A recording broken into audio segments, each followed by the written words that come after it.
ఎన్నికల్లో ఇచ్చిన హామీలన్నీ తూచా తప్పకుండా నెరవేరుస్తానని చింతలపూడి ఎమ్మెల్యే రోషన్ కుమార్ అన్నారు. తనకు అత్యధిక మెజారిటీ ఇచ్చిన చింతలపూడి నియోజకవర్గ ప్రజలకు తాను రుణపడి ఉంటాను అని అన్నారు. చింతలపూడి లిఫ్ట్ ఇరిగేషన్ తో పాటుగా నిరుద్యోగులకు ఉద్యోగ అలాగే ఉపాధి అవకాశాలు కూడా కల్పిస్తా అని అంటున్న చింతలపూడి ఎమ్మెల్యే సొంగ రోషన్ కుమార్ తో మా ప్రతినిధి బ్రహ్మం ఫేస్ టు ఫేస్.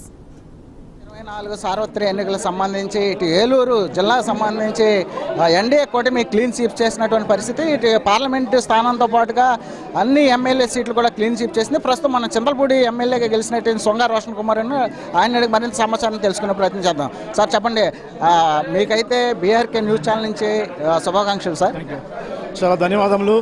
మనం క్లియర్గా చూస్తున్నాము, ప్రజల తీర్పు సంక్షేమం ఒకటే కాదు, సంక్షేమంతో పాటు అభివృద్ధి కావాలని చెప్పి అందరూ కూడా మరి ఎన్డీఏ గెలిపించుకున్నారు.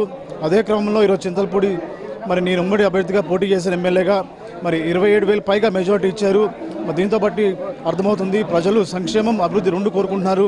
అది కేవలం నారా చంద్రబాబు నాయుడు గారి నాయకత్వంలో సాధ్యమవుతుందని నమ్మి మరి గెలిపించారు. సార్, మీరు ఆల్రెడీ ఎన్నికల సమయంలో అనేకమైన హామీలు అయితే ఇవ్వడం జరిగింది. హామీల పట్ల ప్రజలకు ఏం చెప్తారు? తప్పకుండా సూపర్ 6లో ఏవైతే ఉన్నాయో సంక్షేమ పథకాలు, వాటితో పాటు 20 లక్షల ఉద్యోగాలు కానివ్వండి, మరి ఇక్కడ ఆంధ్రప్రదేశ్లో పెట్టుబడుల విషయం కానివ్వండి, ఉద్యోగ అవకాశాల విషయం కానివ్వండి, తప్పకుండా మరి ఎన్డీఏ ప్రభుత్వం చిత్తశుద్ధ పనిచేసి స్వర్ణాంధ్రప్రదేశ్గా చేస్తుందన్న నమ్మకం, విశ్వాసం మాకుంది. సార్, 27,000 ఓట్లతో బంపర్ మెజారిటీతో గెలిచారు. అయితే ఓటేసిన ప్రతి ఒక్కరు కూడా మీరు ఏం చెప్తారు? మరి అందరూ కూడా నన్ను వాళ్ళ ఇంట్లో కొడుకుగా, తమ్ముళ్ళ, అన్నలా భావించి చింతలపూడి నియోజక ప్రజలు నాకు మరి ఇంత మంచి మెజారిటీ ఇచ్చారు. దాంతోపాటు మరి తెలుగుదేశం, జనసేన, బీజేపీ పార్టీ నాయకులకి, కార్యకర్తలకి, అభిమానులకి, మీడియా మిత్రులకి, ముఖ్యంగా నారా చంద్రబాబు నాయుడు గారికి, పవన్ కళ్యాణ్ గారికి, లోకేష్ గారికి, అచ్చెన్నాయుడు గారికి నాకు కృతజ్ఞతలు. సార్, టోటల్గా ఎన్డీఏ కూటమి సంబంధించి ఎవరు ఊహించిన విధంగా ఈ తీర్పు అయితే రావడం జరిగింది. దీని పట్ల మీ యొక్క అభిప్రాయం అండి? ఇది ఊహించిందే. ప్రజలు ప్రభుత్వ వ్యతిరేకతను మరి పలు సమయాల్లో చూపించారు. మేము ఊహించిన దానికంటే మరి ఇంకా మెజారిటీ ఇచ్చారు.